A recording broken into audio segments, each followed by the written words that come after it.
Presidente da Câmara Municipal de Limoeiro do Norte, Pachá. Cumprimento aos demais vereadores e vereadoras aqui presentes. E venho aqui falar um pouco sobre esse panorama da greve nacional das instituições públicas federais, né?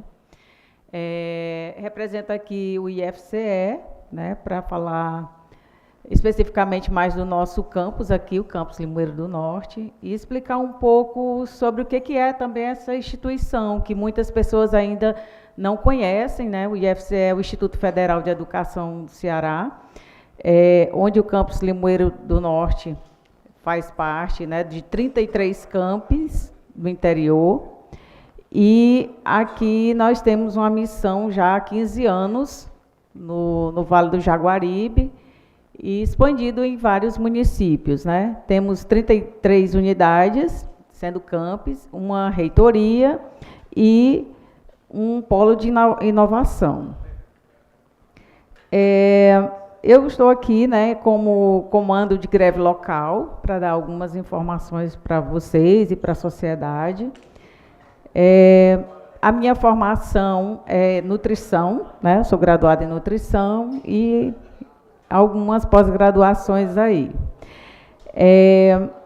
E antes de continuar, eu gostaria de falar um pouco sobre minha descrição, né, que é importante dizer que eu sou uma pessoa de pele branca, cabelos claros, né, castanhos claros, estou vestindo uma blusa azul, de listras azuis com branca e uma calça preta.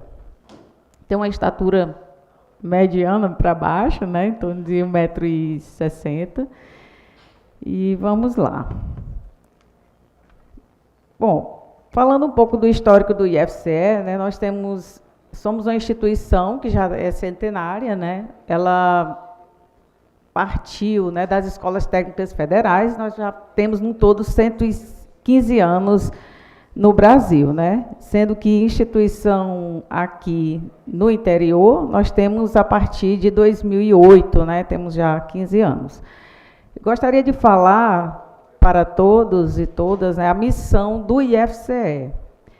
A nossa missão é produzir, disseminar e aplicar os conhecimentos científicos e tecnológicos na busca de participar integralmente da formação do cidadão, tornando-a mais completa, visando a sua total inserção social, política, cultural e ética. Não é à toa que a gente está aqui nesse espaço, né? A visão do IFCE é ser referência no ensino, pesquisa, extensão e inovação, visando a transformação social e ao desenvolvimento regional. Como falado, o IFCE ele possui 33 campi no interior, e tem aí uma projeção de implantação de mais 6 unidades anunciadas pelo governo federal, então o presidente Lula aqui, inclusive hoje estará no Estado, né, anunciando alguns investimentos para as instituições federais. Espero que melhore bastante a questão orçamentária, né, e também de infraestrutura para as nossas unidades. Então, gente, o IFCE ele faz parte de uma política pública. Nós oferecemos o serviço, um ensino público gratuito, para que as pessoas saibam que não é uma instituição que cobra mensalidades, né? Então, está aberta para toda a população na oferta de vários níveis de ensino, né? Desde o ensino médio, da nossa carreira, né, BTT, que é o ensino básico, técnico e tecnológico, até graduação e pós-graduações, né? Então, a gente tem um leque muito amplo de cursos na nossa, vamos dizer assim, no nosso repertório, né? Então, não é demais destacar, né, que a oferta da educação gratuita e de qualidade é prevista na Constituição Federal de 1988, em seu artigo 205, onde diz que a educação é um direito e dever do Estado e da família e será promovido e incentivado com a colaboração da sociedade, visando ao pleno desenvolvimento da pessoa, seu preparo para o exercício da cidadania e sua qualificação para o trabalho. A criação dos institutos, ela data de dezembro de 2008, por meio da Lei 11.892, onde institui a Rede Federal de Educação Profissional, Científica e Tecnológica e cria os Institutos Federais de Educação, Ciência e Tecnologia. É importante ressaltar que nós fazemos parte, né, da implantação de leis maiores, das quais podemos citar aqui o Plano Nacional de Educação, né, que está em vigor, está fechando o seu, vamos dizer assim, o seu tempo, né, de 2014 a 2024, onde tinham algumas metas, né, e ainda estão válidas, que vale a pena mencionar aqui. Trouxe aqui a meta 11, onde está determinado neste plano que compromisso, triplicar as matrículas da educação profissional técnica de nível médio, no qual oferecemos 50% das nossas vagas em todos os institutos federais espalhados pelo Brasil, né, em suas 680 unidades ou mais, que hoje já tem espalhados pelo Brasil todo, assegurando a qualidade da oferta e pelo menos 50% da expansão no segmento público. Meta 12, elevar a taxa bruta de matrículas na educação superior para 50% e a taxa líquida para 33% da população de 18 a 24 anos, assegurando a qualidade da oferta e expansão para pelo menos 40% de novas matrículas também no segmento público. A meta 17, que vem de encontro aos servidores, né? Valorizar os profissionais do magistério das redes públicas da educação básica, do qual fazemos parte, de forma a equiparar seu rendimento médio ao das demais categorias profissionais, com escolaridade equivalente até o final do 6º ano de vigência deste Plano Nacional de Educação. Isso já passou, porém, ainda não conseguiu, né, ser atingida essa meta. Meta 18, assegurar no prazo de 2 anos a existência de planos de carreira para os profissionais da educação básica e superior pública de todos os sistemas de ensino e para o plano de carreira das profissões da educação básica pública e tomar como referência o piso nacional profissional definido em lei federal nos termos do inciso 8 do artigo 206 da Constituição Federal. E, por fim, trouxe também aqui a meta 20, né, que é ampliar o investimento público em educação pública de forma a atingir, no mínimo, o patamar de 7% do Produto Interno Bruto, do PIB, do país, no 5º ano da sua vigência, e, no mínimo, o equivalente a 10% do PIB ao final do decênio, que seria neste ano, né?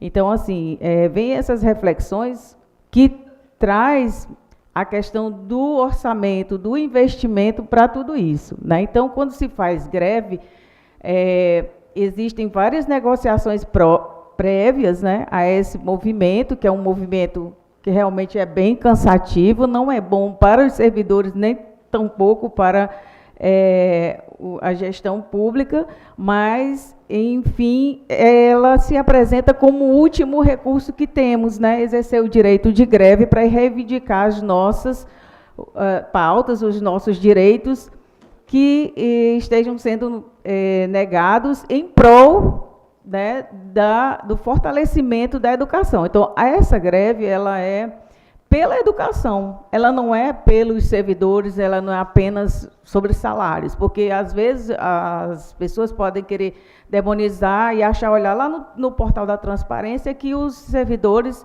públicos ganham muito. O professor ganha muito, mas espera aí, você analisou nos últimos 6, 7 anos que a gente não tem nenhum reajuste, nem para cobrir as perdas inflacionárias?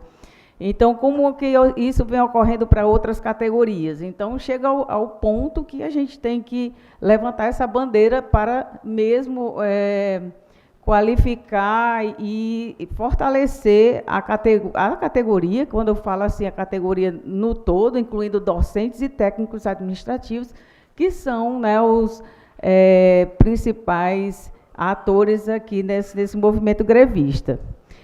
Trazendo mais dados aqui do IFCE, o IFCE hoje, como um todo, ele possui 3.809 servidores, sendo 2.224 docentes, né, professores, e 1.585 técnicos administrativos.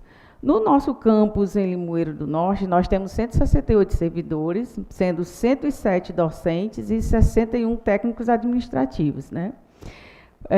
Atualmente, nós possuímos 2.312 discentes, né, no status matriculados, sendo 1.470 com status cursando, 501 em nível técnico, em cursos subsequentes e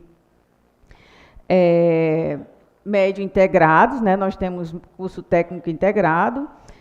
Temos 907 alunos em graduações em diferentes níveis, né, tecnológica, bacharelado, licenciatura, e temos pós-graduações em nível de especialização e um mestrado. Então, o nosso campus ele é bem assim, diversificado em áreas e também em cursos, né? Portanto, são 8 cursos técnicos, 7 graduações, 4 pós-graduações em nível de especialização e o mestrado.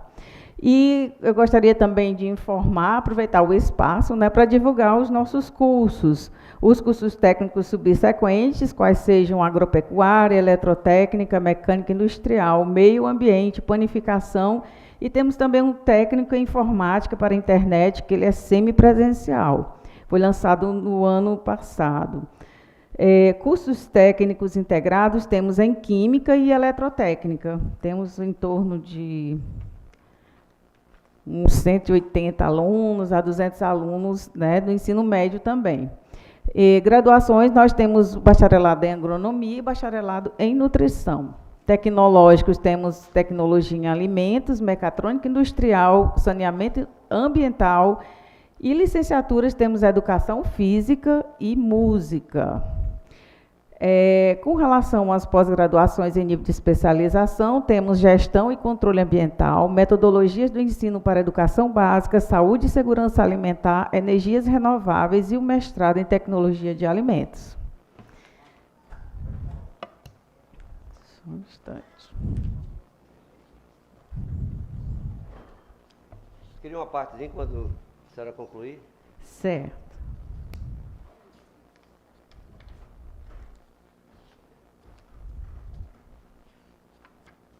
Sim.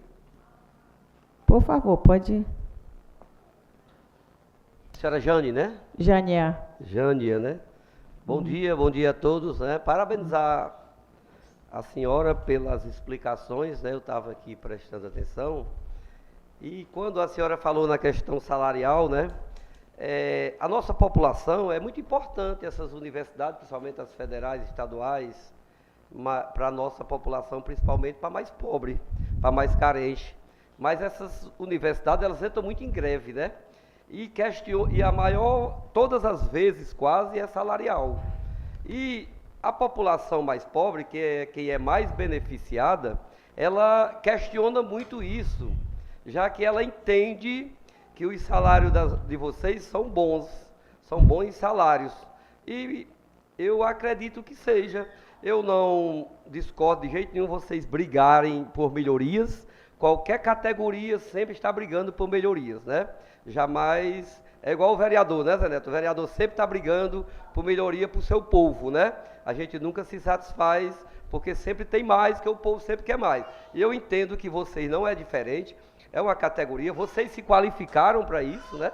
Se vocês ganham bem é porque vocês galgaram situações, deve ter doutorado, alguém, mestrado, outras coisas que geralmente a pessoa cresce nessa área da educação. Mas a população mais carente, que é quem mais se beneficia com esse ensino, ela questiona muito essa questão salarial. Não sei nem se a senhora poderia dizer qual é o teto salarial de vocês, assim, eu não sei nem se pode, mas se pudesse, seria até importante. Há pouco tempo o Detran teve em greve também, né? E quando a gente foi ver, né, Pachá? Parece que o Detran o piso salarial do Detran era menor do que o do Sutran, de Limoeiro. Né? Então, assim, eu vi que tinha sentido, né? É mais ou menos por aí a minha pergunta. A sua colocação é importante para esclarecer a população. Sim, né? Como a gente está num ambiente de educação, o nível de qualificação é alto. Por exemplo, o Campus Limoeiro, ele tem assim, cerca de pelo menos 25% a 30% doutores, né, desse quadro dos docentes, a maioria mestres, talvez 1 ou 2 especialistas, eu acho que nem mais isso, só mestres e doutores, né, trabalhando com ensino, pesquisa, extensão, né, pós-graduações, e temos um plano de cargos e carreira de salários, né? Então, assim, esse plano ele nos garante 13 níveis, né? 12 mais um para professor, passar para professor titular. Hoje, podendo chegar a mais ou menos R$20 mil o teto da carreira, né? Mas, para você chegar a isso, leva em torno de 15 a 20 anos para você chegar. Hoje, para entrar, é um salário, assim, que não passa de R$7 mil, não, mesmo que a pessoa tenha doutorado. Me perdoe que se eu não estou assim, bem certa com o número. Esses dados de qualquer servidor podem ser analisados no portal da transparência, né? Então, assim como tem qualificação para exercer um cargo de juiz, que ele tem todos os pré-requisitos, nós também temos esses pré-requisitos. Somos servidores públicos concursados, né? Não temos poder de legislar e alterar o nosso próprio salário. Então, a gente tem métricas, né, para que esse salário ele fique aumentando. Porém, a gente vai perdendo o poder de compra ao longo do tempo. E não só isso, né? A gente está além disso, da pauta salarial, a gente tem questão orçamentária que nos impede de, hoje, dar assim, a melhor qualidade para a prestação do serviço. Eu posso falar sobre isso porque fui gestora dessa unidade aqui por 4 anos, né, de 2017 a início de 2021.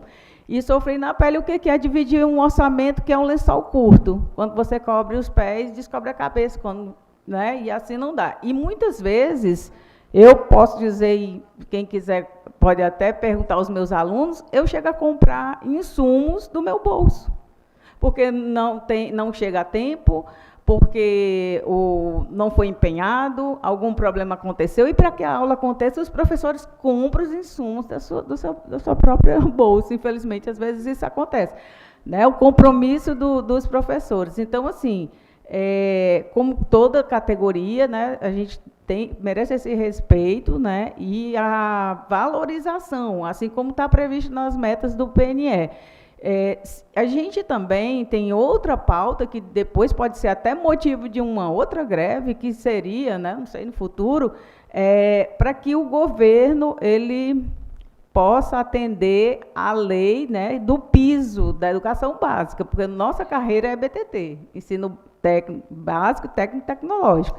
E nós não estamos recebendo pelo piso. Se a gente fosse receber pelo piso, o salário poderia chegar no final da carreira, né, numa projeção, a R$40 mil. Só que não é esse o caso. Essa greve, só concluindo, né, os servidores estavam brigando por 22,7%, 72%, para repor as perdas inflacionárias dos 6 anos anteriores ao governo atual, né? Eu acredito que todas as vezes, antes de acontecer a greve, tem as tentativas de negociar. Sim. Antes de entrar em greve, né? Eu acredito que toda vida tem, né? Então, o governo também devia se sensibilizar e não deixar chegar a esse ponto para não prejudicar o aluno, né? Não prejudicar na ponta, que é o mais prejudicado na hora da greve, né? Obrigado pela resposta. Com certeza, obrigado também.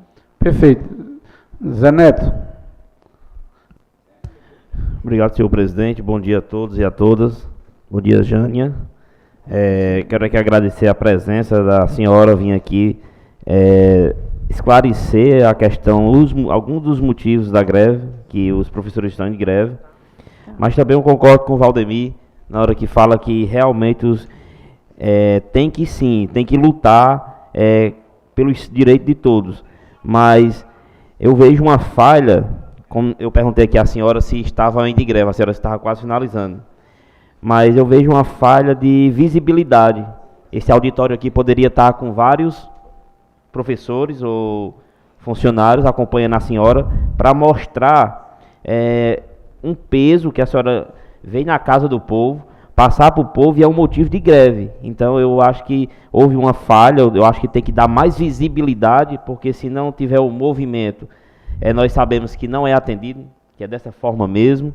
Então, que possa fazer uma greve que dê mais visibilidade nas redes sociais, que possa chegar ao governador, que possa chegar ao nosso ministro Camilo Santana, para que isso possa melhorar. Quando a senhora falou a questão dos insumos, uma das minhas perguntas era essa, se realmente esses insumos estavam chegando, porque eu tenho uma filha que faz faculdade, né? Ela estuda pelo estado, e eu vejo mesmo essa falha, e isso era uma das minhas perguntas, o porquê não está chegando os insumos nos colégios. Eu posso citar um exemplo de Limoeiro, né? O Comando de Greve Local fez uma reunião durante essa greve com a direção-geral do campus e nos foi informado que o orçamento atual de custeio estava com um déficit de R$900 mil e o da assistência estudantil, que é outra, vamos dizer assim, outra pasta, né? Outra parte do pagamento, ela estava com déficit assim de 300 mil, então em torno de 1,5 milhão de reais para uma unidade que recebe 3 milhões, recebeu, né, esse ano 3 milhões e 300 mil em torno disso, de custeio, e 750 mil mais ou menos para assistência ao educando, que são bolsas, auxílios, alimentação, que o Instituto ele tem a obrigação de fornecer, e isso comprometido já dentro desse campus. Então, olhando o panorama dos últimos 10 anos, o orçamento atual ele está igual ao de 2014 ou menor, ele está menor. Então, como é que superam as perdas, né? Por exemplo, com folha de pagamento de terceirizados, que é o que consome cerca de 70%, pelo menos, do nosso orçamento, são terceirizados, pelo menos nessa unidade, porque nós temos 3 espaços para funcionar, que é a unidade do centro, nós temos a unidade de Cidade Alta e temos uma fazenda que é chamada Unidade de Ensino, Pesquisa e Extensão, que é o EP, que fica na Chapada do Apodi. Todos têm que ter vigilância, todos têm que ter manutenção, né, e carros para apoiar. E falando nisso, verba de capital, 0 há vários anos. Nem frota a gente também não pode renovar. Temos carros aí andando de 2010.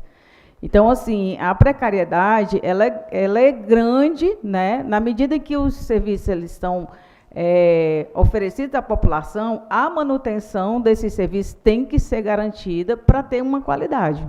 Então, são muitas questões que nos levam a essa insatisfação, essa precariedade, ela recai muito sobre os servidores.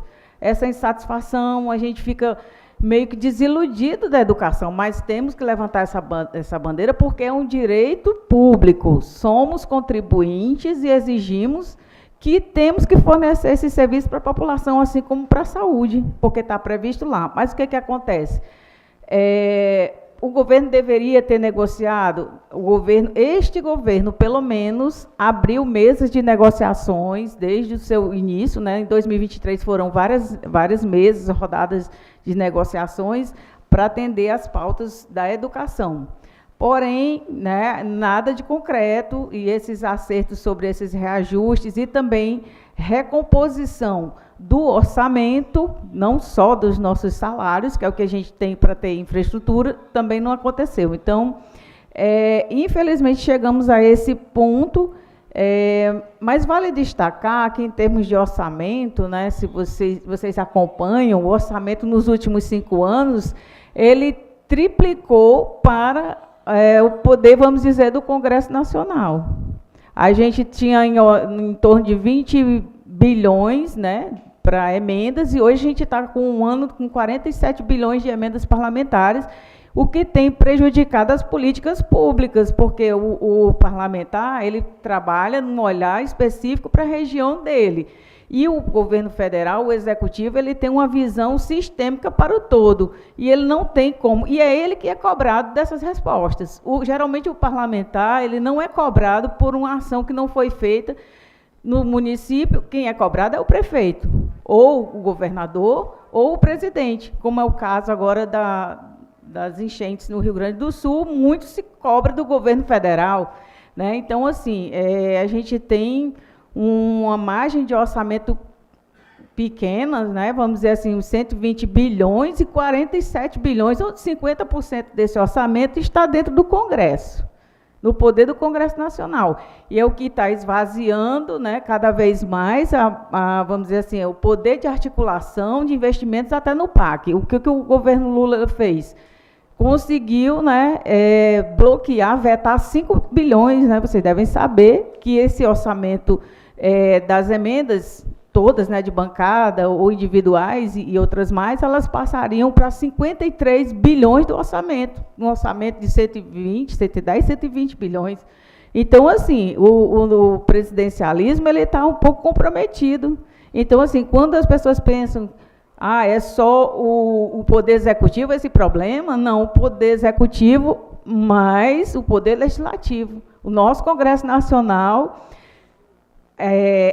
o orçamento, na lei orçamentária anual, tudo passa por lá, né? Passa por eles. Então, quando eles não querem aprovar essa margem de orçamento para determinadas pastas, eles não aprovam, eles aprovam aquelas de maior interesse dos seus, vamos dizer assim, apoios, né? Que seja base religiosa, que seja base agrária e outras mais.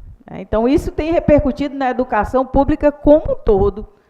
E é preocupante que a população tenha esse esclarecimento para, na hora de escolher os seus gestores, seus representantes políticos, né, lembrar, né, desde um vereador, assim, ter esse apoio, esse fortalecimento à educação e à saúde, que são serviços, né, essenciais para o desenvolvimento da pessoa, né, do cidadão, e é um direito, né, sabendo que a nossa carga tributária gira em torno de 1/3 da nossa renda, vai toda para impostos, e teria que ser convertido em serviços públicos, políticas públicas de qualidade. Nós não temos, né? Por isso que a gente tem que brigar, e a educação é esse meio, né? A educação, ela não é inerte, a educação ela é política, né? E na formação do cidadão e na defesa dos seus direitos, para uma sociedade melhor. Gostaria de passar aqui os trabalhos para o Flávio e também contribuir. Parabenizar a sua vinda, Jânia, e a de todos, né? Dizer que o único caminho, só existe um, a gente mudar uma cidade, um estado, um país, é a educação. Então, eu sou um defensor, né? Tenho vários professores ligados ao nosso mandato, dizer que é importante demais, não é despesa, é investimento, né, no professor, nas universidades, em todos os âmbitos, municipal, estadual e federal. Temos que valorizar, porque todos nós passamos pelos professores, o advogado, o gari, todos, de modo geral. Então, é importante que a educação, que é o único caminho, ela seja assim valorizada, seja reconhecida e tenha todo aquele olhar em todos os âmbitos. E parabenizar por 2 aulas, a aula da parte educacional e da parte da aula política. Muito importante as suas falas, e é dessa forma. Parabenizar e seja bem-vindo aqui a esta casa sempre. Mais alguém? Professor Hélio. Antes de iniciar, eu gostaria de prorrogar aqui, pedir aqui ao plenário por mais 15 minutos. Ok. Samara. Eu peço desculpas pela ausência, mas nós estávamos ali, o vereador de matéria, numa reunião lá embaixo, urgente, e eu peço 1000 desculpas porque eu gostaria de estar aqui para ouvir a sua fala. Mas é assim,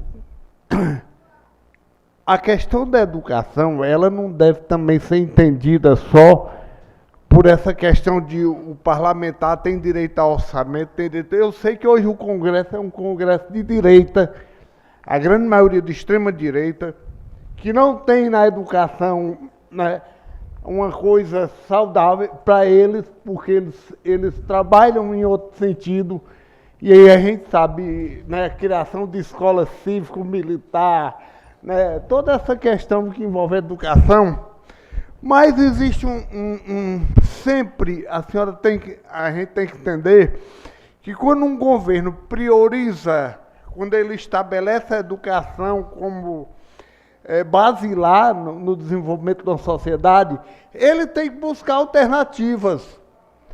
E nós elegemos Lula, foi com esse discurso. de valorização da educação, de valorização das questões mais, das pessoas mais simples, como uma forma de promover a ascensão daqueles mais pobres. E o Instituto Federal de Educação faz isso. Precarizar o Instituto Federal de Educação, precarizar salário de professor, não condiz com um discurso que é feito em palanque. E nós temos que ter coragem de dizer que num candidato que a gente votou, num governo que a gente votou, não está cumprindo o papel que prometeu para a gente na campanha. A gente tem que dizer isso, tem que cortar na carne. Porque é fácil falar dos outros.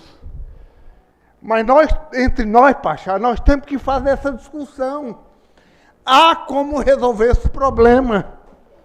Há como resolver esse problema.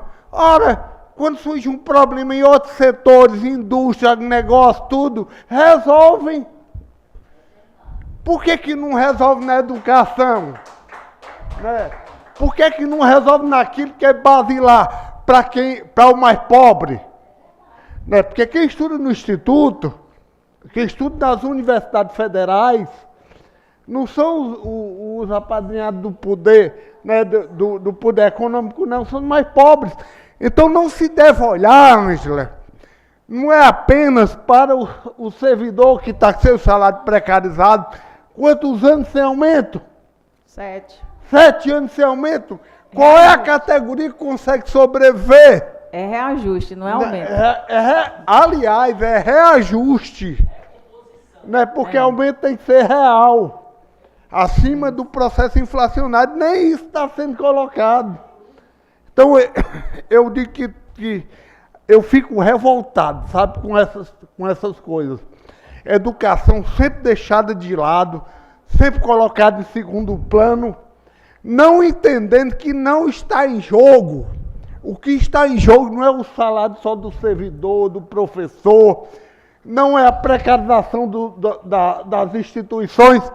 As universidades estão pedindo socorro, porque tem um momento que o orçamento só vai até setembro, outubro. Isso. E não tem como comprar nem papel higiênico, em muitas situações. O que se está em jogo, senhor presidente, o que se está em jogo aqui, Limoeiro, não é só esses atores que eu estou colocando, não, é o povo que precisa da educação de qualidade. E eu tenho absoluta certeza que os Institutos Federais de Educação fazem um papel brilhante na nossa sociedade. Promovem a ascensão social quando oportunizam aqueles jovens mais carentes, né, de ter uma profissão digna. Então, tem o apoio da gente, certo? Fico indignado, porque para professor, para educação, tudo é difícil. Na hora que um bancário entra em greve, e em nada contra bancário, Sim. Nada. Todas as categorias têm que ser respeitadas. Mas na hora que um bancário entra em greve, viu, Marcos? No instante se resolve. Ou não é assim? No instante se resolve. Porque mexe com o bolso, mexe com a questão econômica. E o governo tem que ter um olhar mais sensível. Para esses que estão aí há 7 anos. 7 anos não é brincadeira, não. Tá? Então a senhora tem todo o apoio aqui da gente, viu? Não poderia ser diferente, né? Aliás, eu adoro greve, né? Porque é um instrumento que a gente tem para dizer aos governos que nós estamos vivos. Hélio, Marcos. Bom, Marcos. professora, de dizer que a gente apoia a sua iniciativa de vir aqui explicar à sociedade o porquê da greve, né? A gente considera que seja justo o reajuste dos professores, né? Eles são a mola mestra da educação.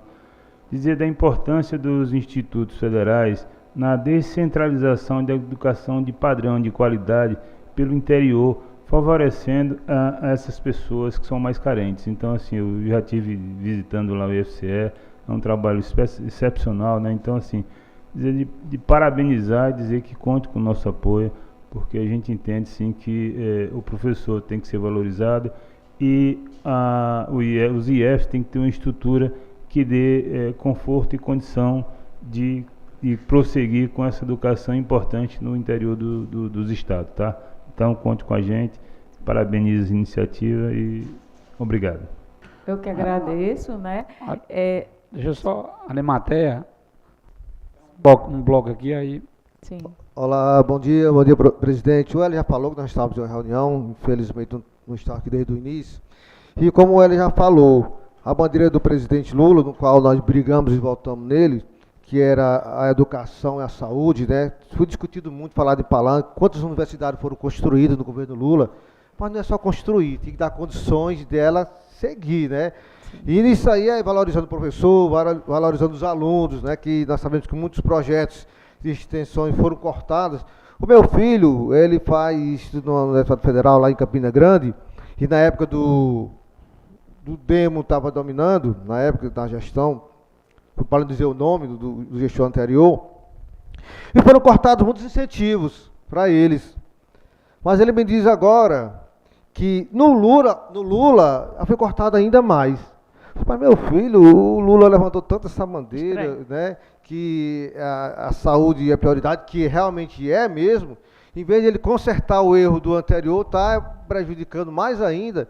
Então, o que eu quero falar é assim, que vocês estão cobertos de razões, de nós, o Legislativo, hoje, que somos pequenos vereadores, mas temos nossos deputados estaduais, federais, senadores, velho, e deveremos correr atrás e mostrar a realidade, principalmente do interior, o quanto os professores sofrem e quanto os alunos sofrem. Então, eu vejo o seguinte, que nós, vereadores, nós, deputados, não deveremos só dizer, não, o professor tem que ser valorizado, o professor tem que receber um salário digno.